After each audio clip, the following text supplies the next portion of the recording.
Olá, uma ótima tarde a você. Começamos agora mais uma edição do Agricultura BR, aqui pelo Canal do Boi, pela internet e também pela TV Imaculada Conceição.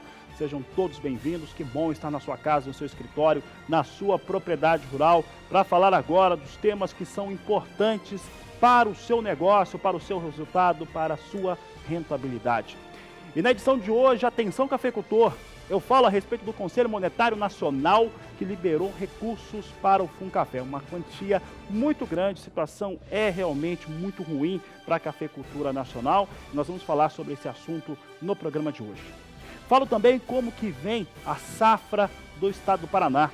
De acordo com o Departamento de Economia Rural, da Secretaria de Agricultura daquele estado, você vai saber como é que vem soja e também as duas safras de milho, primeira e segunda campanha.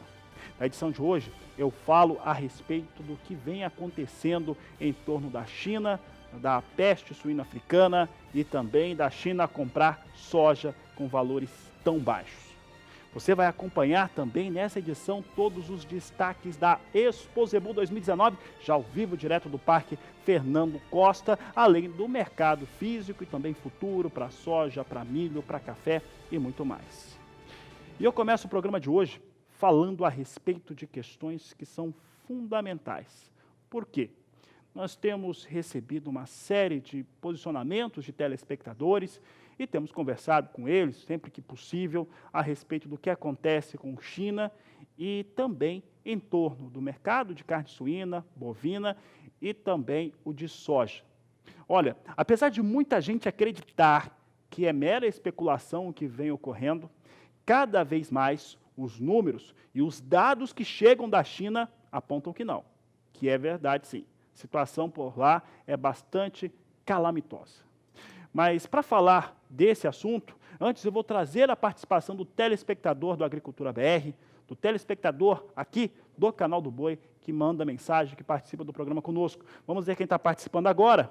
Nós temos aqui duas participações. Essas duas participações foram via Facebook do Agricultura BR. Primeiro, o que é verdade nesta epidemia de peste suína na China? Pergunta de Oscar Brasil. Também, Franciele Azevedo perguntou por que a situação ainda não mudou nada na venda de carne suína ou bovina. Pergunta importante aqui da Franciele em relação ao que vem ocorrendo na China. Vamos trazer agora alguns questionamentos que chegaram via Twitter do programa. Pode colocar aqui na tela, Twitter do Agricultura BR, pergunta ou posicionamento aqui do Vitor Oliveira. Os preços para a soja estão muito ruins, é o que o Vitor está comentando, e ele está com razão, né? A situação está difícil. E aí nós temos o Igor Antunes perguntando o seguinte: quando se pode esperar uma janela de melhoria para a soja em 2019? Acredito que ele esteja falando, evidentemente, de uma janela de melhoria para os preços, que aí estão achatados e não há dúvida. A China está se aproveitando da situação, sim. Vamos ver alguns posicionamentos aqui da equipe do Agricultura BR a respeito dos temas colocados. Olha só. Realidades do mercado de acordo com a nossa apuração aqui, Canal do Boi, Agricultura BR. Primeiro, China tem um grave problema sanitário no rebanho suíno. Isso é inegável. Isso não dá para negar mais. Outra, China se aproveita da situação para comprar soja muito barata. Isso também, já podemos dizer, não dá para negar mais. As duas situações são bem reais, são extremamente verdadeiras.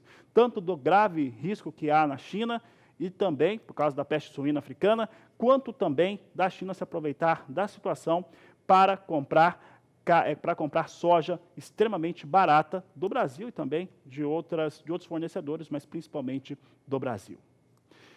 Nós trazemos agora em destaque aquilo que vem acontecendo no cenário chinês. Olha, a China ela vem com esse problema da peste suína africana de uma maneira que vem afetando de uma maneira extremamente forte, elevada, a sanidade do seu rebanho. De acordo com a FAO, que é a Organização das Nações Unidas para a Agricultura e a Alimentação, a situação é ainda muito mais grave do que se pensava e a expansão do vírus que causa a peste suína africana, ela continua acontecendo de uma maneira bastante determinante em território chinês.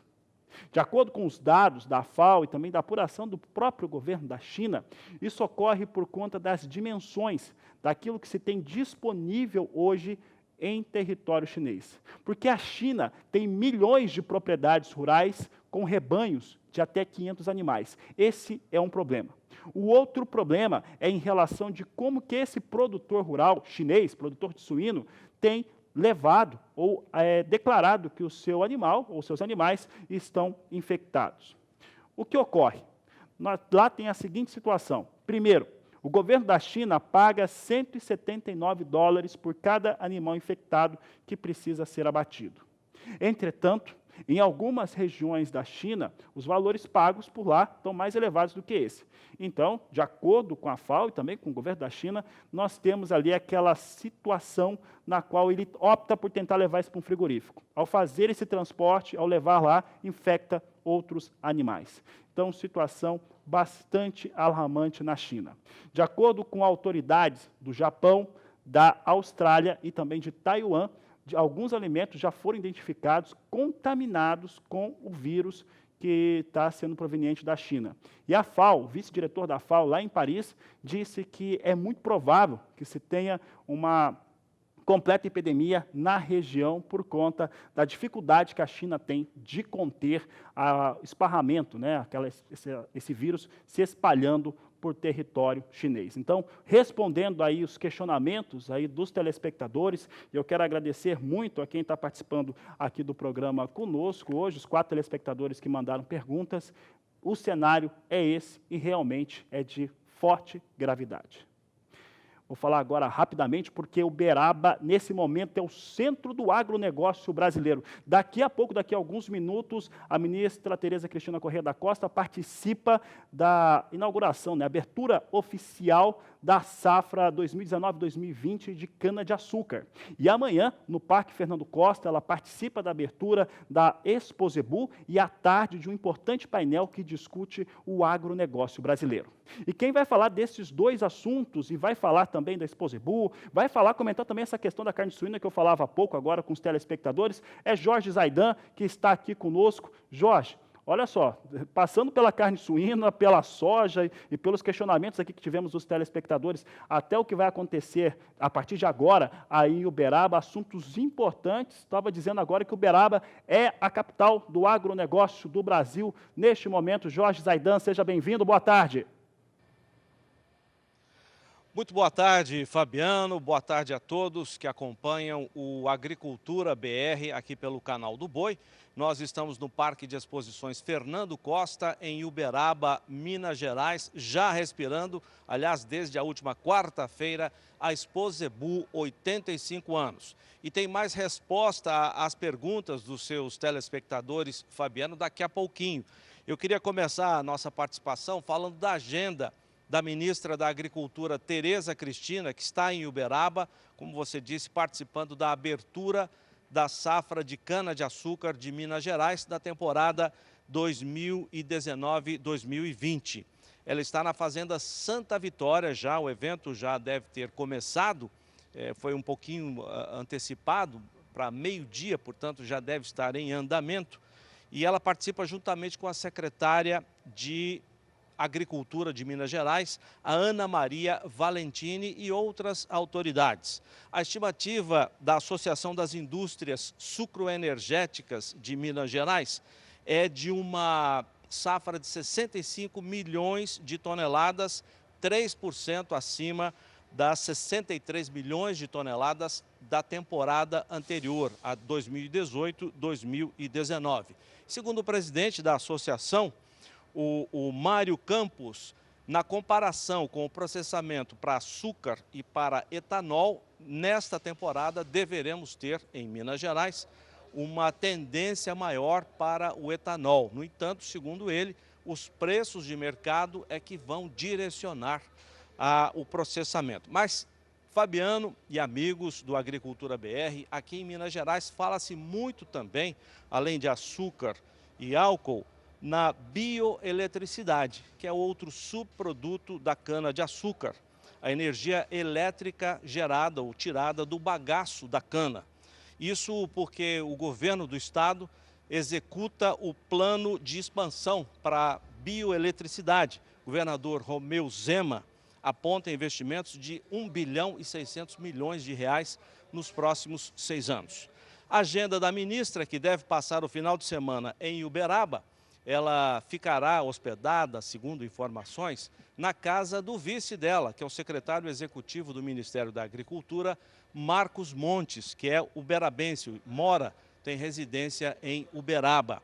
E a agenda dela, além dessa participação na abertura da safra da cana, hoje à tarde uma visita a uma central de genética, logo mais à noite aqui no Parque de Exposições, uma visita ao estande da CNA e do Senar, e amanhã, como você já disse, a abertura oficial da Exposebu. Dá uma olhada aqui, a nossa câmera vai mostrar tudo pronto aqui para receber os jornalistas, como sempre, esse palanque para os jornalistas. Amanhã, 10 horas, com transmissão ao vivo pelo Agrocanal. A ministra recebe o Mérito ABCZ, uma comenda para personalidades do agronegócio brasileiro. O ministro da Justiça, Sérgio Moro, também está na relação dos homenageados, mas até agora há pouco não havia confirmado a sua presença amanhã. E à tarde, 4 horas, na sede da ABCZ, aqui mesmo no Parque de Exposições, a participação da ministra e deputados e outras personalidades de uma mesa redonda que vai discutir o futuro do agronegócio brasileiro. Fabiano, uma das perguntas do seu telespectador foi por que ainda não tivemos uma movimentação grande no mercado de carne suína e também de carne bovina em função da peste suína africana. Quem vai responder é o Stefan Mihailov, que está aqui com a gente. Ele é diretor executivo de uma das empresas que atuam no segmento de nutrição animal do Brasil, a Trau Nutrition. Stefan, obrigado. A sua resposta. Tudo bem, Zaidão? Um abraço a todos que estão acompanhando. Bom, fundamentalmente a China, como todos devem estar acompanhando, está sofrendo uma epidemia muito séria de peste suína africana, que já forçou a redução do rebanho, né, de porcas, de fêmeas, matrizes, né, e consequentemente vai ter uma queda muito forte na produção de carne suína naquele país, que é o principal país no mundo em produção de carne suína. Isso vai abrir o mercado para todos os países que podem aumentar ainda mais a exportação para a China. E o Brasil, sem dúvida nenhuma, está aproveitando essa oportunidade e a gente já sim reflete já nos preços da carne de suínos por conta dessa demanda aquecida da China em relação à carne suína brasileira e de outras origens, como os Estados Unidos e Europa, principalmente. A carne na China vai subir muito de preço, é o que tem sido dito por lá. É natural quando você tem menos oferta do que a demanda, e é o que está passando hoje a situação na China com a carne suína, que os preços se recuperem. Isso vai refletir também nos preços da exportação da carne suína aqui do Brasil para a China e, consequentemente, uma melhor remuneração para os produtores. Então, é um problema muito sério para a China, mas é uma boa notícia para o Brasil, incrivelmente. Agora, a China está passando indiretamente um recado de que não vai precisar mais de tanta soja para alimentar os seus rebanhos, já que, bom, são várias estimativas, né, de 80 a 160 milhões de unidades que poderão morrer em função dessa doença. Então, o recado da China indiretamente é: não vamos precisar comprar mais tanta soja. O que isso pode gerar? Que impacto isso pode ter para o mercado? Na verdade, para o Brasil é um impacto negativo, porque do volume que a gente exporta de soja, a redução vai vir impactando diretamente o Brasil, né?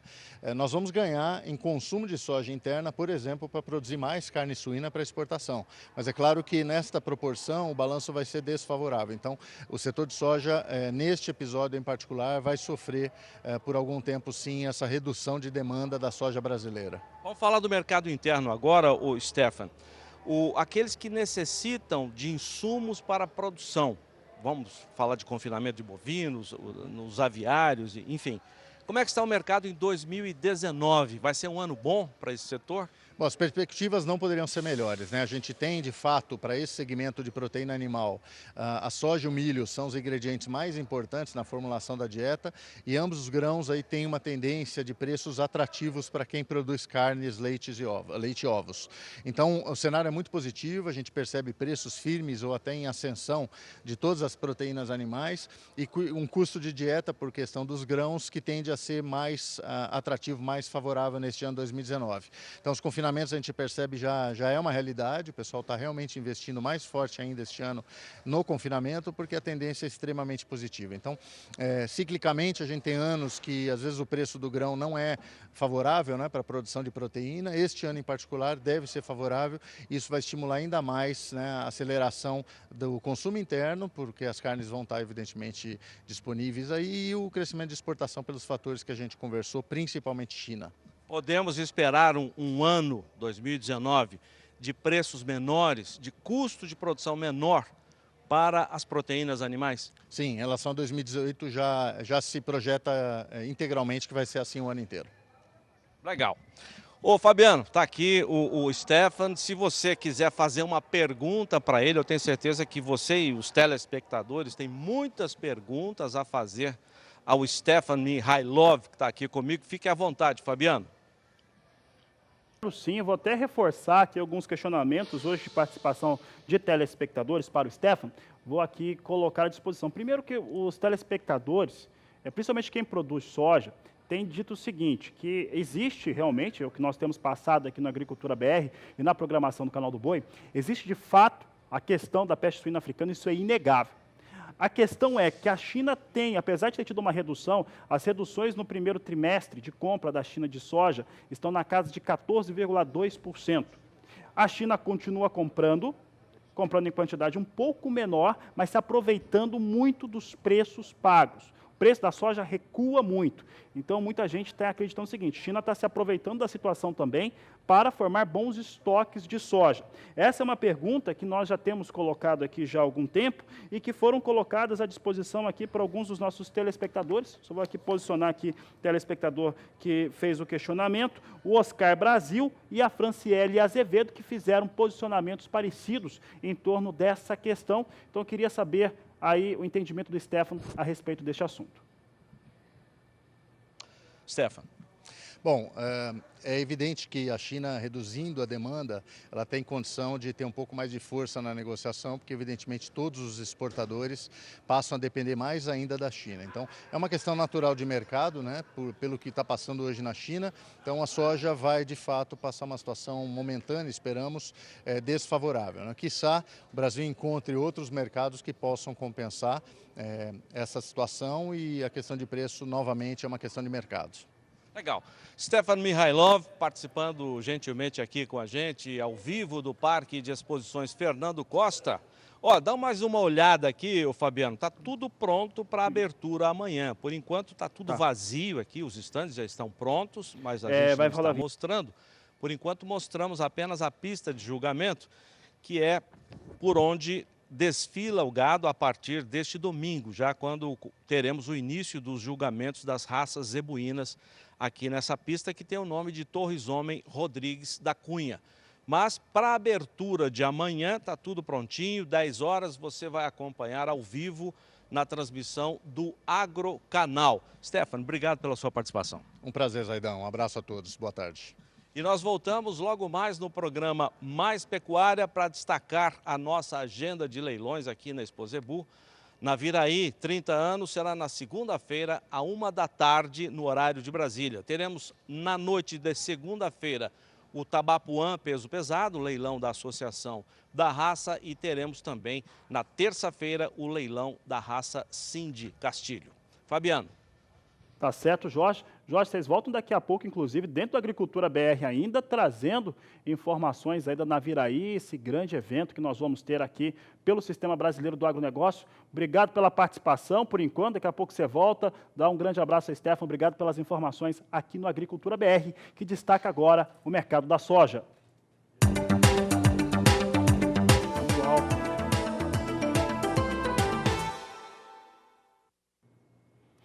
Vamos falar agora de um dos grandes produtores de soja do país, uma vez que o Departamento de Economia Rural da Secretaria de Agricultura do Estado do Paraná divulgou números em torno do que vem acontecendo com a produção agrícola do Estado. E você acompanha comigo agora o que vem acontecendo, então, para a soja, em torno de estimativa de produção, melhorou um pouco, assim como a produtividade, que também teve uma ligeira melhora. Você vai acompanhar também que a comercialização está meio travada, porque os preços estão baixos. Acompanhe comigo aqui na tela, você tem aqui volume de soja agora estimado em 16.250.000 toneladas da oleaginosa, 100 mil toneladas acima daquilo que era previsto no mês de março. A área também elevou um pouco, mas é 2 mil hectares apenas, 5.430.000 hectares. Rendimento melhora um pouco também, melhorou em 0,02%, é praticamente a mesma coisa, 49,81 sacas por hectare, com comercialização neste momento em 44%, de acordo com o Departamento de Economia Rural do Estado do Paraná.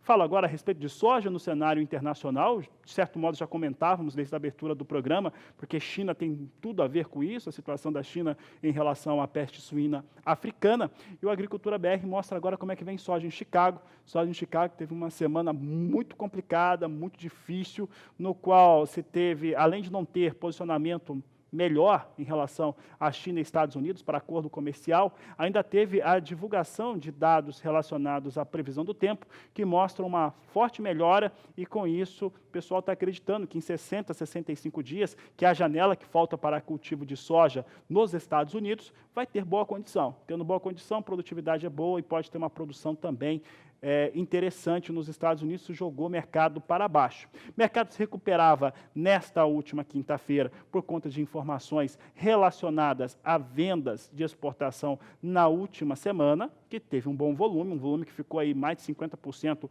melhor do que na semana imediatamente anterior, e também agora com os dados que são relacionados ao crescimento da economia norte-americana, que melhorou. Vamos saber como é que se comporta então soja em Chicago neste momento. Soja em Chicago agora começa a perder de novo, vai perdendo cerca de 1 cento de dólar agora as posições, 1 cento,2, 1 cento,4. Maio, 8 dólares e 58 centos o bushel. Julho, 8 dólares e 71 centos mais 2. Agosto, 8 dólares e 77 centos mais 2 por bushel. Destacamos aqui também a posição de setembro, 8 dólares e 82 centos o bushel, mais 4, também perdendo aí pouco mais de 1 cento. Mostra-se claramente que não há uma situação de melhora, né, nesse momento. Soja em Chicago vai ser negociada abaixo de 9 dólares por bushel. O que se considera remunerador para o produtor norte-americano é algo na casa de 9,15, 9,20, então está longe dessa situação. E soja em Chicago, neste momento, como a gente tem dito já há algumas edições, soja em Chicago é o fator determinante para o preço da soja agora no Brasil, via porto. Por quê? Porque os prêmios nessa época já seriam piores, né? Seriam mais baixos de qualquer maneira. É o que nós temos agora, prêmios pagos nos portos em queda, e já vieram com queda já no acumulado dos últimos 30, 40 dias. O dólar vem com um valor até que elevado, vou falar de dólar agora. E a soja em Chicago, que poderia colocar uma situação um pouco melhor, é o que vem determinando preços da soja mais baixos no porto. É por isso que os telespectadores que participaram do programa de hoje estavam dizendo que não tem negociação, tá? O mercado está travado porque as ofertas estão piores, então estão aguardando uma situação melhor, janela de oportunidade, é o que foi colocado pela telespectadora nesta sexta-feira.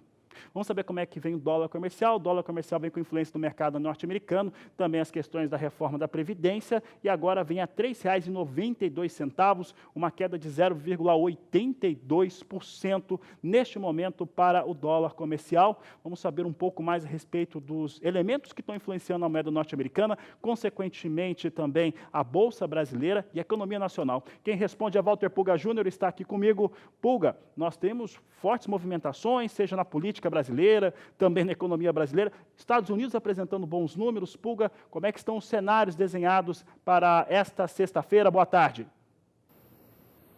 Boa tarde a você, boa tarde a todos. Olha, de fato, o que ocorre hoje é uma desvalorização do dólar frente a diferentes moedas do mundo, em função principalmente, Fabiano, dos dados sobre o PIB dos Estados Unidos. Ele cresceu de fato, divulgação pela manhã, os dados divulgados pela manhã mostram um crescimento de 3,2% no PIB dos Estados Unidos no primeiro trimestre, os primeiros 3 meses deste ano. É um avanço mais forte do que o esperado, segundo o Departamento de Comércio dos Estados Unidos. Mas há dados que preocupam. Veja, outras variáveis tiveram resultados muito mais fracos no mercado americano, como os gastos do consumidor, que se sobrepuseram aí ao crescimento do PIB e levaram o dólar a reverter os ganhos frente a outras moedas. Por isso nós temos aí o dólar com perspectiva de queda de no mínimo 0,68, 0,70 frente ao real, na faixa de 13,92 mais 23. Veja, na máxima hoje, o dólar foi a 13,96 mais 58. Chegou a esboçar uma reação de alta de novo, mas já veio em baixa, né? Veio em baixa porque os dados que vieram dos Estados Unidos anunciados logo depois das 9 horas e 30 minutos, no horário de Brasília, foram...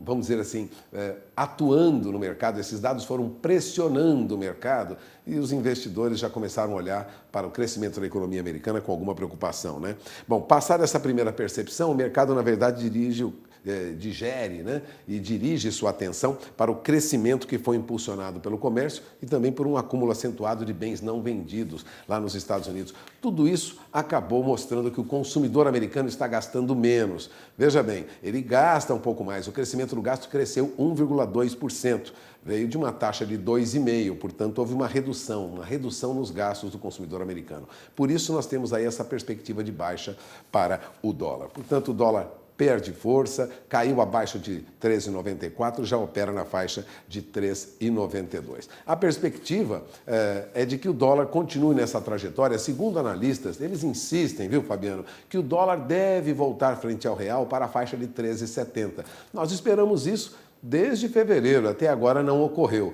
Mas há uma discussão no mercado que diz que a variação do câmbio ela existe justamente para desmentir economistas. Então eles já estão acostumados a, vamos dizer assim, a apanhar da variação cambial. Portanto, o dólar, contrariando a expectativa, continua em alta, embora se espere ainda que ele chegue na faixa de 3,70. Agora, rapidamente, Fabiano, eu gostaria de falar um pouco sobre Bolsa, porque o que acontece hoje com a Bolsa é uma queda de 0,26%. A Bolsa volta aí à faixa de 96.270 pontos, principalmente porque entre as ações que mais perdem valor estão os papéis do JBS. JBS que ontem teve uma disparada, subiu mais de 6%, quando foi anunciado que foi autorizado a exportar frango para a Índia. Teve uma alta, os papéis do JBS, hoje devolvem aí quase todos os ganhos de ontem, agora há pouco caía quase 5,5%. Ganhou 6% ontem, ações da JBS ganharam 6%, hoje devolvem quase 5,5%. Mas os papéis da Marfrig também recuam quase 2,70%. O índice Bovespa vem em baixa de 0,26%, repito, na faixa de 96.270 pontos.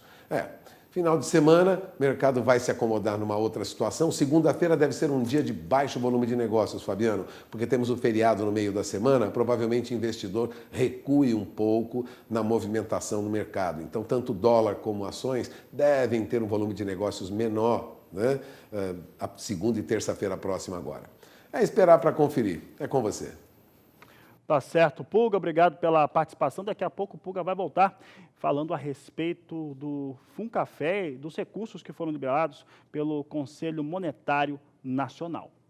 Mas o assunto por aqui continua sendo soja. Vamos saber agora como é que essas situações que nós citamos, soja em Chicago com valores reduzidos, dólar comercial aqui no Brasil caindo nessa sexta-feira, além dos prêmios pagos nos portos mais baixos, como é que o porto, né, os cenários desenhados por lá, as propostas de valores estão sendo, nesta sexta-feira, está aqui na tela comigo, não poderia ser diferente, valores recuam nos portos brasileiros a R$ 75,00 nos portos de Santos e Paranaguá, de acordo com a apuração da Granos Corretora, que vai colocando à disposição, obrigado mais uma vez, pessoal da Granos, que vai colocando à disposição dos valores que estão sendo colocados para o produtor, para as tradings nessas ofertas de hoje, mais baixas, a mais baixa da semana, inclusive, nesta sexta-feira.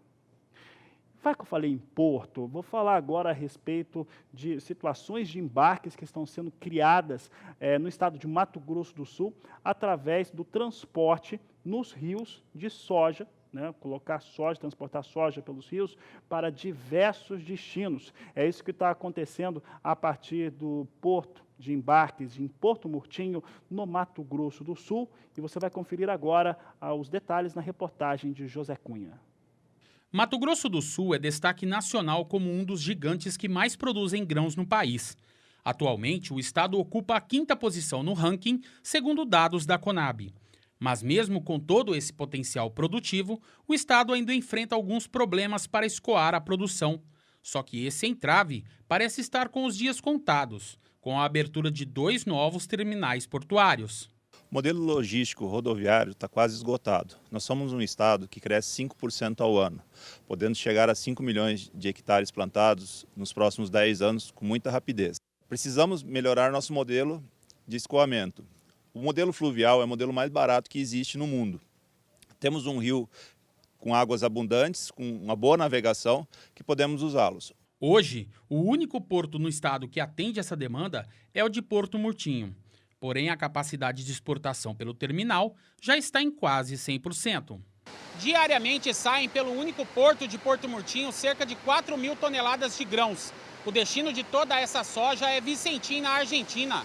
Com a entrada em operação de 2 novos terminais portuários, além de alcançar novos mercados, a expectativa é aumentar essa capacidade para 15 mil, podendo chegar a 2 milhões de toneladas por ano. O gerente do terminal explica que para dar conta do fluxo é preciso dividir o trabalho em turnos e que mesmo com investimentos em 2018 na casa de 2,5 milhões de dólares, algumas medidas ainda estão para ser tomadas para aumentar o volume de embarque. Hoje a gente trabalha com um fluxo de carga de recepção e embarque de 4 mil toneladas dia, né? Trabalhamos com 6 turnos, com 4 turnos de 6 horas e 24 horas por dia, 7 dias da semana, né? Com uma projeção de embarque para o ano de 2019 de 600 mil toneladas de soja para o ano de 2019. Tendo a possibilidade de entrada de 30 mil toneladas de fertilizantes, né? E a saída ainda de 60 mil toneladas de açúcar e ferro para a Bolívia. A recepção é nova, hoje a gente está com headlers novos, 2 elevadores novos, balança de fluxo nova, né? Tem um investimento, né? Na parte de troca da correia de embarque, também a instalação de que é um pedido antigo de uma balança rodoviária maior. Hoje eu tenho minha balança com capacidade de 21 metros, o que dificulta um pouco a recepção de caminhões maiores de 26 metros. Os novos terminais, já em construção através do Programa de Estímulo à Exportação e Importação pelos Portos do Rio Paraguai, devem custar à União 76 milhões de dólares. O presidente da AproSoja MS acredita que, dessa forma, Mato Grosso do Sul deverá se consolidar de vez como um dos maiores exportadores de grãos para o mundo. Com certeza, é a alternativa mais barata para o nosso modelo. A Argentina quer comprar nosso produto, é uma forma de sair pelo mundo. Precisamos tirar os entraves das barreiras fitossanitárias para usar melhor esse modelo que já está aí à nossa disposição. De Porto Murtinho, José Cunha. O comentário a respeito da hidrovia no Mato Grosso do Sul, os portos, Porto Murtinho, Porto Corumbá também vai poder fazer os embarques de soja. Olha só, primeiro, sobre o aspecto logístico, é a maneira mais barata que existe para transportar qualquer coisa. E aí, esse desentrave que se teve, depois de muito tempo, de muita luta para se conseguir fazer o transporte fluvial nos rios, agora isso acontece. Primeiro, baixa muito o custo. Segundo, eu vou fazer uma observação a respeito do que disse lá o diretor da área de embarques do porto, né, da área de embarque do porto de Porto Murtinho. Ele falou o seguinte: são 4 turnos funcionando 24 horas, 7 dias por semana. Isso só acontece porque esse terminal funciona no sistema privado. E aí, quem tem experiência, quem já viu, sabe que alguns portos, há pouco tempo atrás, eles estavam fechando no final de semana, não poderia fazer embarques, porque só funcionava de segunda a sexta-feira. Então, nesse aspecto, ali a parceria público-privado funciona extremamente bem e dá condições do Mato Grosso do Sul crescer e o Brasil também. O Agricultura BR vai para um rápido intervalo comercial. Daqui a pouco nós vamos falar sobre milho, sobre como é que vem a condição da primeira e segunda safra no estado do Paraná e os negócios também de milho em Chicago. Vamos para o intervalo e voltamos já. E o assunto agora no Agricultura BR é o mercado do milho.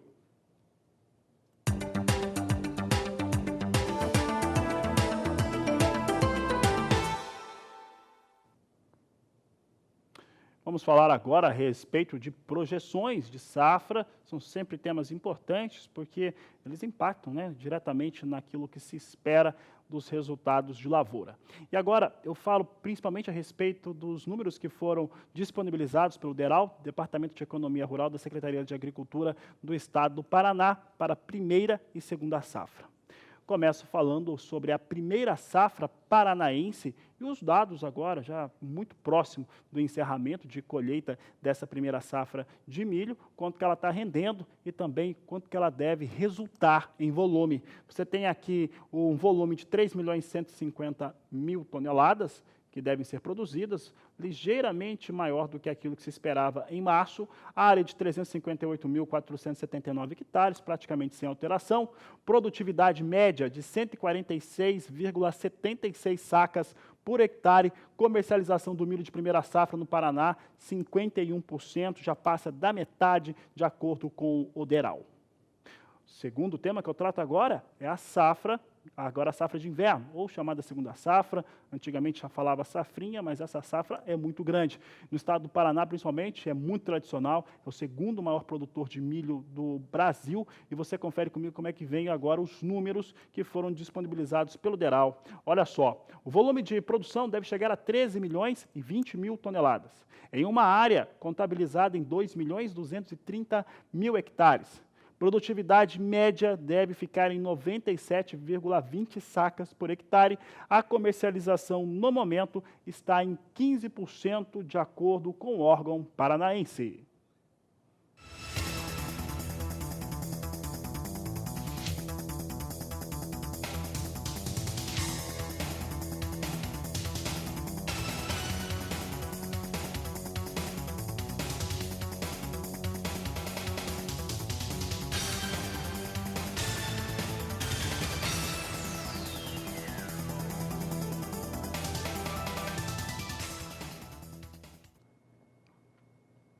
Falamos agora em torno do que acontece com o milho na Bolsa de Chicago. Vamos pegar agora a referência internacional. Eu ressalto que alguns fundamentos que nós falamos para a soja, negociada em Chicago, servem para o milho também. Principalmente em torno do clima, em torno das inundações que ocorreram sobre áreas de produção norte-americana. Ressaltando aquilo que eu falava durante a semana. Olha só. Se num primeiro momento se acreditava que aquelas inundações, alagamentos, transbordamentos de rios em áreas de produção poderiam prejudicar a safra norte-americana e com isso ela fugir do cenário ideal, a janela ideal de plantio e com isso ter um resultado de produtividade inferior, nesse momento as previsões do tempo apontam para uma situação não tão ruim assim. De acordo com aquilo que acontece nos Estados Unidos, falta um pouco mais de 40 dias para se encerrar a janela ideal de plantio de milho, um pouco mais de 60 dias para encerrar a janela ideal do plantio de soja. E com isso, como a previsão é de clima bom para os próximos períodos, isso impacta diretamente nos preços norte-americanos. Dito isso, vamos saber como é que vem os negócios agora por lá. Nós temos recuperação para mercado de milho no dia de hoje, nós temos posições negociadas no curto prazo, com altas na casa de 5 centos de dólar. Maio, 3 dólares e 53 centos o bushel. Julho, 3 dólares e 62 centos mais 4. Setembro, 3 dólares e 70 centos mais 6. E dezembro, 3 dólares e 82 centos por bushel. São os negócios que temos agora na Bolsa de Chicago com milho. Você viu ganhando 5 centos no dia de hoje. Nada que coloque milho norte-americano na casa de 4 dólares. Essa é pelo menos uma marca psicológica importante que dá a referência se está remunerando ou não o produtor daquele país. A Agricultura BR vai para um rápido intervalo comercial e olha, queremos a sua participação. Você viu muita gente participando no dia de hoje? Participe também. Você pode participar pelas mídias sociais, Twitter, Facebook e também pelo WhatsApp. O número é 67996562266. Depois do intervalo nós vamos falar de café, vamos falar do Conselho Monetário Nacional e a disposição de recursos para FUNCAFÉ daqui a pouco aqui no Agricultura BR. E por aqui no Agricultura BR, o assunto a partir de agora é o mercado do café.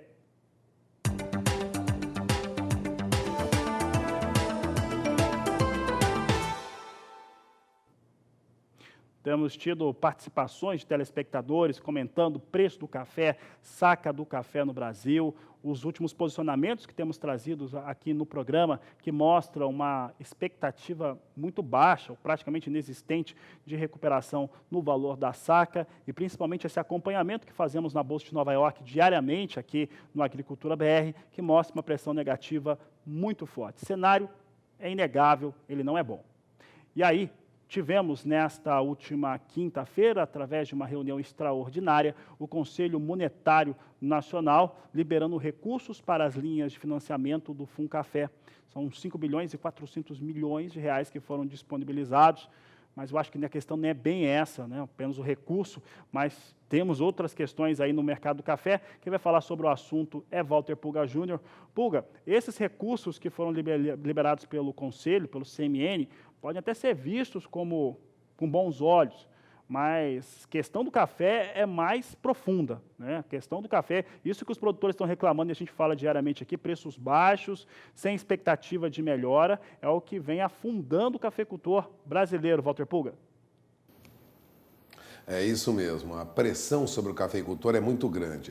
Aliás, a decisão do Conselho Monetário Nacional vem atender o pedido do Conselho Nacional da Política Cafeeira, de aumentar o volume de recursos para a cafeicultura. Por isso, desse total de 5 bilhões e 100 milhões de reais estarão disponíveis no âmbito do Fundo de Defesa da Economia Cafeeira, cujas taxas de juros ainda não foram divulgadas, né? Ele cresce, de fato, é um volume maior, mas ele está concentrado principalmente em operações de estocagem. Para você ter uma ideia, desses 5 bilhões e 100 milhões de reais, nós teremos quase 2 bilhões destinados à estocagem de café, ou seja, o volume de recursos para estocagem aumentou quase 5,5%. Os conselheiros decidiram, ao julgar o pedido do Conselho Nacional de Política Cafeeira, atender, então, essa demanda para atender estocagem de café, já que os preços estão muito baixos.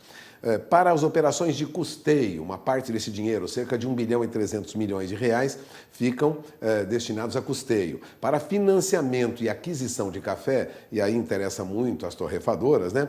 Menos de 1 bilhão e 150 milhões de reais. Agora, para a recuperação de cafezal danificado, a verba é bem pequena, 10 milhões de reais apenas. Agora, financiamento de capital de giro para cooperativas e também para a indústria de café solúvel e de torrefação, chega aí a 650 milhões de reais. Em relação ao ano passado, é importante lembrar, né, essa medida amplia aí o volume de operações de custeio em mais de 18%. E para a aquisição de café na indústria, aumenta em 8%. Para racionalizar a utilização desses recursos, né, há uma unificação das linhas de capital de giro para cooperativas de produção. Isso é importante, viu? Para a indústria de café solúvel e também para a indústria de torrefação de café. Os recursos somados não chegam aí a 30% do total. De qualquer maneira, para estocagem nós teremos quase 2 bilhões de reais, ou seja, é uma maneira de dar algum suporte para o mercado de café que está agora sob pressão. Agora, o governo continua, Fabiano, eu gostaria de acrescentar isso, a jogar, vamos dizer assim, empurrar, né, o agronegócio para financiamento de empresa privada, entre eles as cooperativas, né, as cooperativas de crédito. E ele liberou a captação de poupança rural para cooperativas de crédito.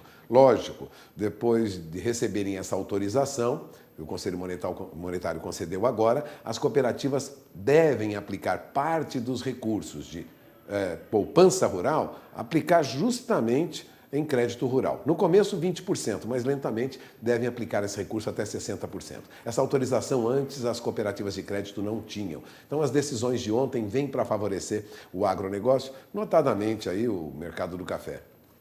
É com você. Tá certo, Pulga. Pulga, vou pedir para você ficar aí com a gente um pouco, porque o público está participando, o telespectador está participando e tem participação nesse momento. Chegou agora do telespectador João Cortez, que fez uma pergunta aqui sobre comercialização.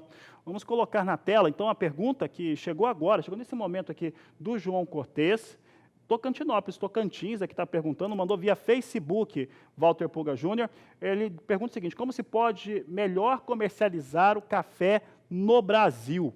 Né? E aí nós temos dito aí nos últimos dias, nas últimas semanas, meses, a respeito dessa possibilidade que se tem de comercialização daquele café especial. Todo produtor de café tem ali uma condição mais interessante na sua propriedade. Então, respondendo aqui ao João Cortez, que a situação é grave, né? É difícil mesmo, está se entendendo que tem uma produção boa no Brasil, que é o maior produtor e exportador de café. Como é que funciona, Walter Pulga, fazendo um resumo aí, essa comercialização de café especial que tem sido proposta pela BBM e também pelo Sistema Brasileiro do Agronegócio?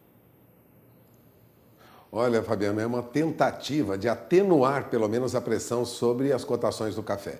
É que anteriormente, e o Cortez sabe disso, todo o café era entregue por uma cooperativa ou para uma torrefadora, e lá na torrefadora é que ocorria essa separação entre o café um pouco melhor, com uma nota melhor, e o café comum, né, que é utilizado em atividades outras da cafeicultura, que não necessariamente um café vendido a preço melhor. Bom, o que ocorre agora é que o produtor rural, cafeicultor, está sendo estimulado a separar o seu café um pouco melhor, o chamado café superior, né? Ou mesmo um café especial, e vender este café um pouco melhor. De modo que, mesmo que seja uma produção pequena de café especial, com esse recurso ele consegue atenuar os preços mais baixos do chamado café commodity, né?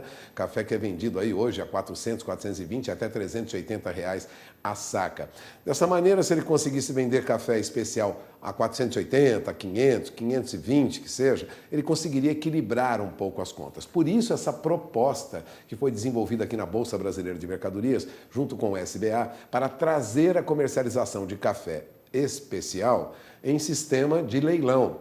Né? Leilão que você torna público e transparente. E haveria ofertas melhores para esse café diferenciado. Já o café comum continuaria com o preço sob pressão. É uma maneira de atenuar um pouco essa comercialização. E por que isso? Porque há um interesse do consumidor crescente em todo o mundo por cafés especiais, cafés melhores, né, do que esse café comum que nós temos no dia a dia do nosso consumo, no supermercado, nos bares e lanchonetes, salvo nas lanchonetes e nos bares mais sofisticados, onde há um café melhor. Ou seja, o café é uma bebida que hoje tem tido no consumidor uma receptividade melhor quando o produto tem uma nota melhor, um sabor aprimorado, notadamente o café arábica, né? Então, a perspectiva é tentar vender mais esse café especial a um preço melhor e, com isso, equilibrar ou atenuar, pelo menos, a pressão sobre os preços do café commodity. Há um incentivo no mercado para isso, há uma demanda do consumidor por um café melhor, por isso essa estrutura de leilões que deve agora ser regulamentada pela BBM. O Conselho da Bolsa Brasileira de Mercadorias deve aprovar, na primeira quinzena agora de maio, as regras finais desses leilões de cafés especiais. E é isso que já está em estudo aqui na Bolsa, sofrerá uma aprovação final, ouvimos cafeicultores, ouvimos compradores e a perspectiva agora é de que tenhamos um leilão transparente, pelo menos para os cafés especiais. O café comum terá negociação normal no mercado, como já tem, a produção é muito grande e a pressão sobre o cafeicultor em preços, falando de preço, Fabiano, para não vendermos aí ilusões, né, continuará sob pressão por um bom tempo. É preciso que o cafeicultor atenue seus custos para enfrentar esse momento mais difícil e haja no sentido de buscar alternativas de comercialização para os cafés que ele pode obter um preço melhor. Caso contrário, nós teremos aí a continuidade desse processo de pressão sobre o café que nós estamos já assistindo há mais de 5 anos, pressão forte sobre os preços do café. é lutar para melhorar a comercialização e avançar. E essa luta não é só nossa, não. Essa luta também é de outros países produtores, como a Colômbia, Guatemala. Há um movimento internacional na tentativa de melhorar a venda do café. E, lógico, o café especial é que seria a grande alternativa, né? Como se fosse uma bebida diferenciada e o consumidor pagaria um pouco mais. É essa a perspectiva que nós temos daqui para frente, na busca de soluções para encaminhar, né, uma melhoria para o produtor de café. É com você. Hugo, obrigado pela sua participação. Uma boa tarde para você. Francisco Martins mandou aqui uma boa tarde, um bom trabalho para nós. Um grande abraço para o Francisco Martins, que é cafeicultor também, está mandando mensagem pelo Facebook. Vou aproveitar para cumprimentar algumas das pessoas que estão cumprimentando ou estão acompanhando o programa neste momento e nos informam através das redes sociais. Um grande abraço para Antônio Couto, para Ana Salles, também para Dalva Custódio, Oswaldo Neto e Michele Barbosa, participando do programa neste momento, já cumprimentando aqui o pessoal do Agricultura BR. Um grande abraço a todos, obrigado pela audiência. Por aqui, o Agricultura BR segue falando de café, agora eu falo daquilo que estávamos citando agora, essa pressão negativa lá em Nova York, é o que eu falo agora, trago para você aqui os destaques dos negócios com a Arábica na Bolsa de Nova York, a plataforma IC Futures, vindo aqui em situação de viés positivo, mas com posições negociadas lá embaixo. Observe que nenhuma posição vem em $1, aliás, as de mais curto prazo estão longe disso. Maio vem com 92 centes mais 5 a libra-peso. Julho, 93 centes mais 70 por libra-peso. Setembro, 96 centes mais 15 por libra-peso. E a posição de dezembro, 99 centes mais 85 por libra-peso. Destaco as posições de setembro e dezembro, principalmente, porque nela tem uma parte importante da safra brasileira que é negociada nessas duas posições na Bolsa de Nova York. E é importante ressaltar que a colheita, como foi informado pelo CPEA e como a gente conversa com cafeicultor por aí, já começou mesmo no país essa colheita que deve não ter uma safra como do ano passado, que foi recorde, mas uma boa safra também neste ano, e isso também ajuda a pressionar preços ou serve como argumento para pressionarem os preços do café.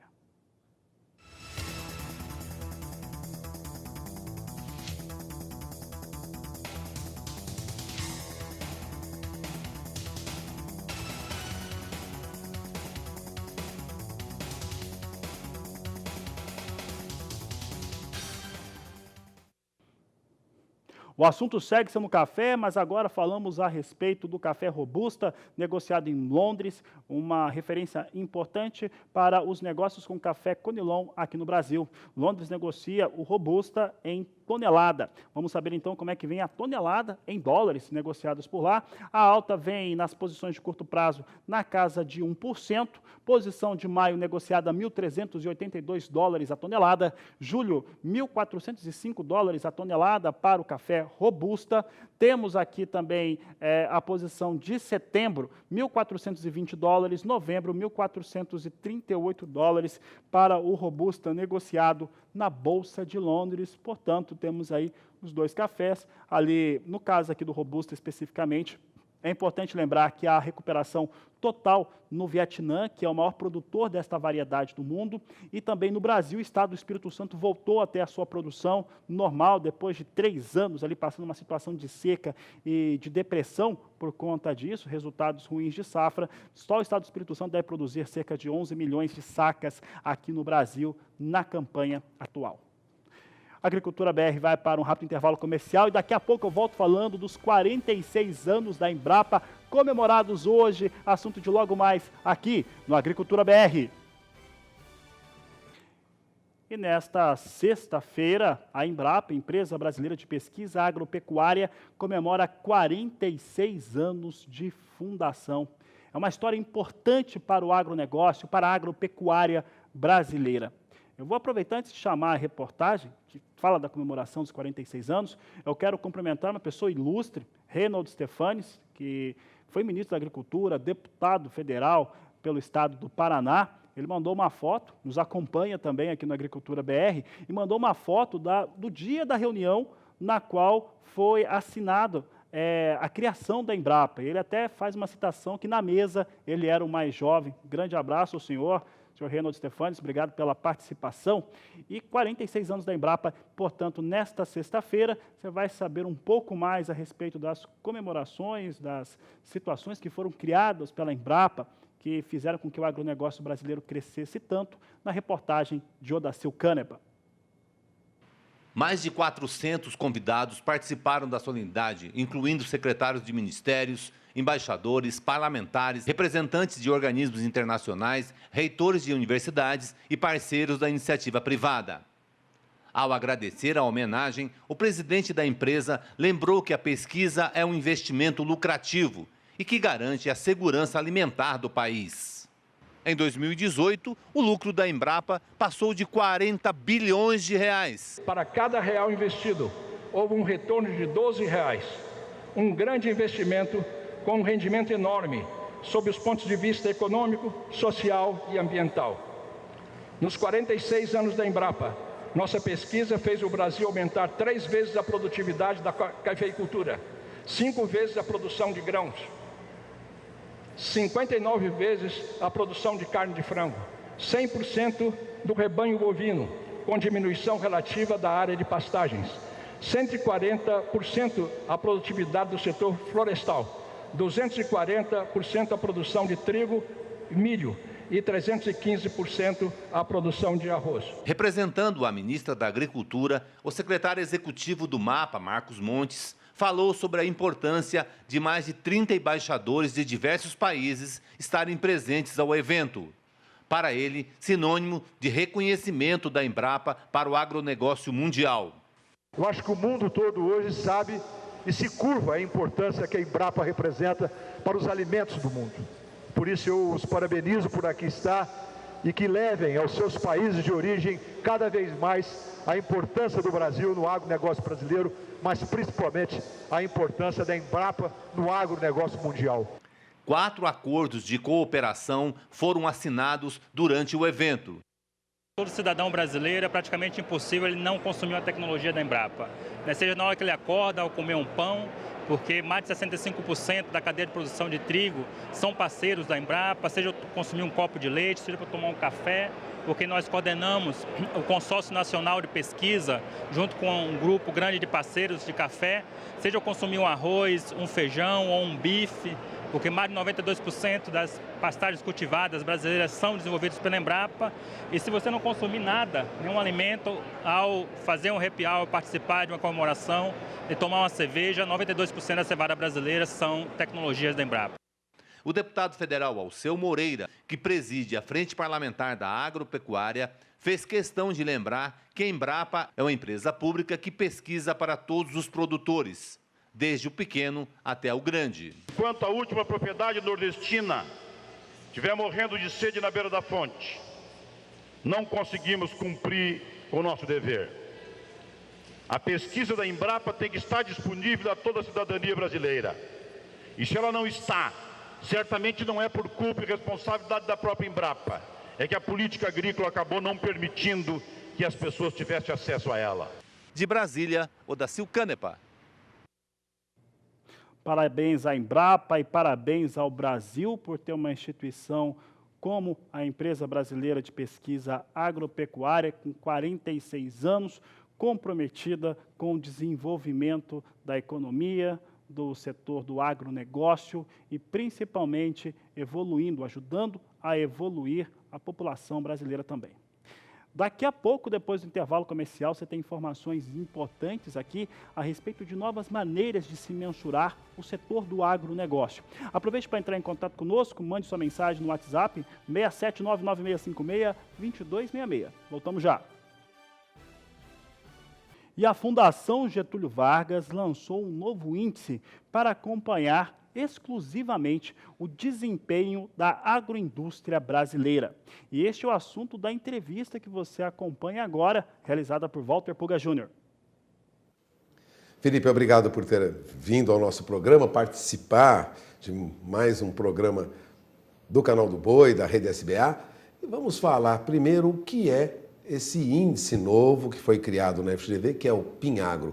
O que é o PINAGRO? Bom, em primeiríssimo lugar, Puga, muito obrigado pela oportunidade de conversar com você e com todo o seu público a respeito do Pinhagro. O que é o Pinhagro? O Pinhagro é um termômetro que vai avaliar mensalmente a evolução, a situação da agroindústria brasileira.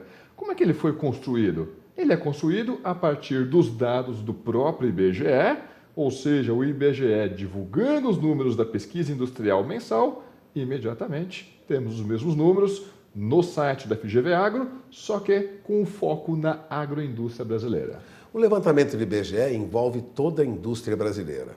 Agora, o Pinhagro, que avalia o comportamento da agroindústria, né, de quem está ligado à indústria de processamento, de produção de equipamentos, ela está misturada com todas as indústrias do Brasil. Como vocês procedem essa separação de dados? Exatamente. O levantamento que o IBGE faz é sensacional. Então, ele levanta informações de diversos setores da indústria brasileira. Porém, não existe uma agregação lá chamada agroindústria. Então, o que nós fizemos? A partir dos setores que o IBGE monitora todo mês, nós selecionamos aqueles associados à agroindústria e compomos o índice, que, por sua vez, é desagregado em dois grandes segmentos. De um lado, a produção de produtos alimentícios e bebidas e, de outro lado, a produção de produtos não alimentícios. Por que dessa divisão?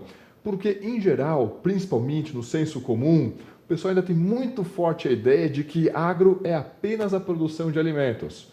Agro é a produção de alimentos, é importante, responde uma fração relevante dessa produção, só que, na realidade, o agronegócio vai além desses segmentos. Por exemplo, dentro do agronegócio, nós vamos ter a produção de papel e celulose, de borracha, de biocombustível, de produtos têxteis, de máquinas e equipamentos, de tratores defensivos, fertilizantes. E, de qualquer forma, todos esses setores estão incorporados nesse índice chamado Pinhagro. Então, agora nós vamos ter uma separação, vamos dizer assim, da indústria ligada ao agro, seja de alimentos ou de insumos em geral e produtos para o agronegócio, das demais indústrias.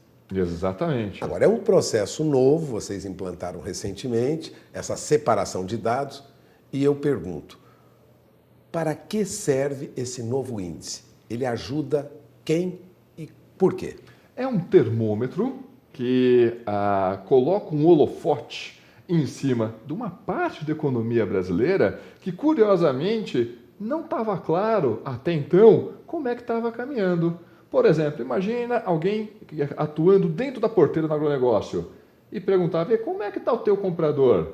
Sei lá, o pessoal que vai fazer abate, o pessoal que vai transformar aquele produto que está saindo do frigorífico em produtos de carne, salame, em embutidos. Como é que está esse pessoal? Nós não tínhamos essa informação de uma forma clara. Da mesma forma, olha, como é que está, por exemplo, o setor que vai produzir a parte de malharia? Essa parte não estava clara.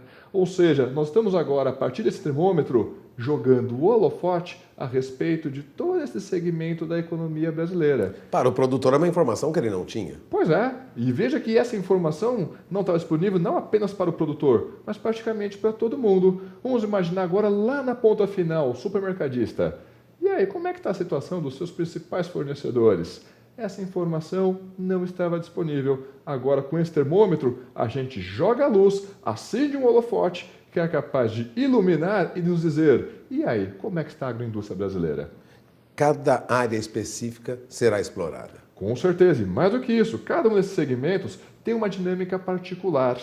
Por exemplo, olhando para frente, para 2019, o que a gente enxerga? Tanto produtos alimentícios como produtos não alimentícios respondem aos movimentos da economia brasileira. Porém, produtos não alimentícios têm uma válvula de escape maior voltada para o setor externo, coisa que produtos alimentícios, isso não é tão claro, não é tão grande. Depende da economia dentro do país. Exatamente. Sofre com maior, ou sente com maior intensidade os impactos do que acontece aqui dentro. Essa válvula de escape, que é o setor externo, ele é muito mais presente nos produtos não alimentícios, e aí merece especial destaque, por exemplo, o setor de papel e celulose, do que a gente observa entre os produtos alimentícios.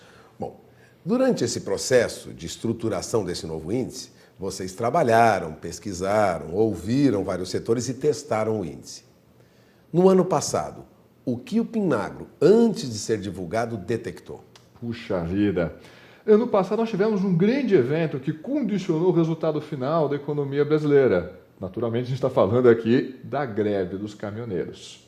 A greve dos caminhoneiros não passou batida por ninguém, todo mundo sentiu esse impacto, com maior ou menor intensidade, inclusive a agroindústria. Então a gente observa que, assim como a economia brasileira, assim como a indústria como um todo, veio crescendo em 2017, recuperando o fôlego, esse fôlego deu uma estabilizada no primeiro trimestre de 2018, porém, na hora que chega a greve dos caminhoneiros em maio, é um choque adverso com forte intensidade que muda essa trajetória. Para a indústria como um todo, ela perde o fôlego, mas termina com crescimento. Crescimento baixo, 1%, mas ainda assim positivo.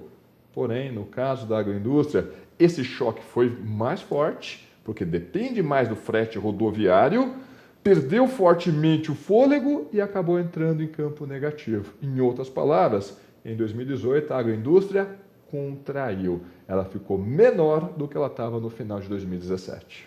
Bom, se nós tivemos a greve do caminhoneiro, e no ano passado tivemos, e durante a elaboração desse trabalho, formando esse novo índice, vocês constataram isso?